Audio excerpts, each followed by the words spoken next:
جب عیسائی افواج نے اسپین کو فتح کیا تو اس وقت اسپین کی زمین پر مسلمانوں کا اتنا خون بہایا گیا کہ فاتح فوج کے گھوڑے جب گلیوں سے گزرتے تھے تو ان کی ٹانگیں گھٹنوں تک مسلمانوں کے خون میں ڈوبی ہوتی تھیں۔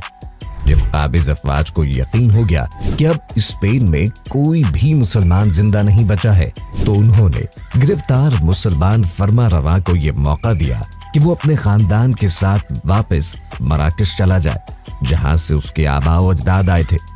قابض افواج غرناطہ سے کوئی 20 کلومیٹر دور ایک پہاڑی پر اسے چھوڑ کر واپس چلے گئے۔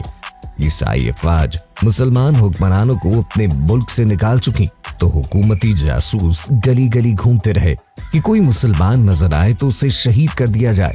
جو مسلمان زندہ بچ گئے وہ اپنے علاقے چھوڑ کر دوسرے علاقوں میں جا بسے اور وہاں جا کر اپنے گلوں میں سلیبیں ڈال لی اور عیسائی نام رکھ لیے۔ اب بظاہر اسپین میں کوئی مسلمان نظر نہیں آ رہا تھا، مگر اب بھی عیسائیوں کو یہ یقین تھا کہ سارے مسلمان قتل نہیں ہوئے، کچھ چھپ کر اور اپنی شناخت چھپا کر زندہ ہیں۔ اب مسلمانوں کو باہر نکالنے کی ترکیبیں سوچی جانے لگی اور پھر ایک منصوبہ بنایا گیا۔ پورے ملک میں اعلان ہوا کہ 1 اپریل کو تمام مسلمان غرناطہ میں اکٹھے ہو جائے تاکہ انہیں ان کے ممالک بھیج دیا جائے جہاں وہ جانا چاہیں۔ اب چونکہ ملک میں امن قائم ہو چکا تھا اور مسلمانوں کو خود ظاہر ہونے میں کوئی خوف محسوس نہ ہوا، مارچ کے پورے مہینے اعلانات ہوتے رہے۔ الحمرا کے نزدیک بڑے بڑے میدانوں میں خیمے نصب کر دیے گئے، جہاز آ کر بندرگاہ پہ لنگر انداز ہوتے رہے۔ مسلمانوں کو ہر طریقے سے یقین دلایا گیا کہ انہیں کچھ بھی نہیں کہا جائے گا۔ جب مسلمانوں کو یہ یقین ہو گیا کہ اب ہمارے ساتھ کچھ نہیں ہوگا تو وہ سب غرناطہ میں اکٹھے ہونا شروع ہو گئے۔ اسی طرح حکومت نے تمام مسلمانوں کو ایک جگہ اکٹھا کر لیا اور ان کی بڑی خاطر مدارت کی۔ یہ کوئی 500 برس پہلے 1 اپریل کا دن تھا جب تمام مسلمانوں کو بحری جہاز میں بٹھایا گیا۔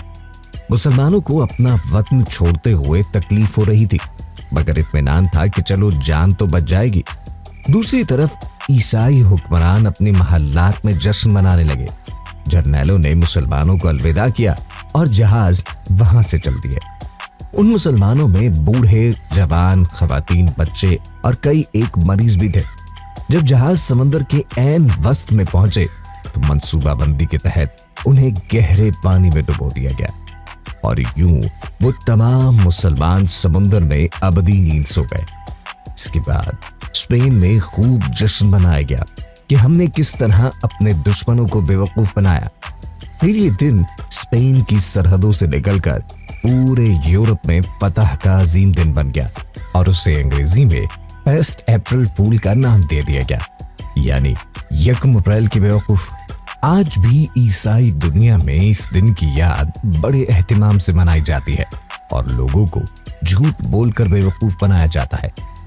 اس رسم بد کے نقصانات کچھ یوں ہیں: دشمنوں کی خوشی میں شرکت کرنا، نفاق میں ڈوب جانا، جھوٹ بولنا اور ہلاکت پانا، اللہ کی ناراضگی پانا، مسلمان بہن بھائیوں کی تباہی و بربادی کی خوشی منانا، مسلمان بہن بھائیوں کو مصیبت میں ڈالنا، دنیا و آخرت میں تباہی ہی تباہی ہے۔